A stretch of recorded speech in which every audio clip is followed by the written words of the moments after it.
Merci, Monsieur le Président. Chers collègues, chaque année, le rapport de Monsieur Frédéric Falcon est une honte pour cette commission.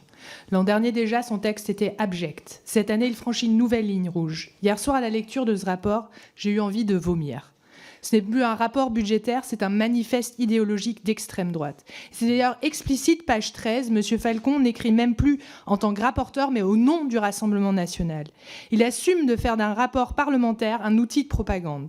Suppression de l'ANA, destruction du DPE et du calendrier d'interdiction des passoires thermiques, en finir avec le ZAN, et en plus de saluer la préférence nationale dans les aides au logement. C'est indécent, inacceptable, dangereux, et c'est une attaque frontale contre les principes républicains. Non, la crise du logement ne vient pas des normes écologiques. Non, elle ne vient pas des étrangers. Elle vient du désengagement massif de l'État, de l'accaparement agressif du patrimoine immobilier par quelques-uns, de la financiarisation galopante du logement et de la spéculation touristique qui vide nos centres-villes à l'image d'Airbnb. Et le plus grave, c'est que ce rapport d'extrême droite trouve un écho dans la politique du gouvernement. Quand M. Falcon se félicite de la baisse des crédits pour l'ANA et la rénovation, il applaudit la politique de M. Lecornu. Quand il salue la mise en œuvre d'une préférence nationale, page 18, il ne fait que remercier le gouvernement d'avoir préparé le terrain.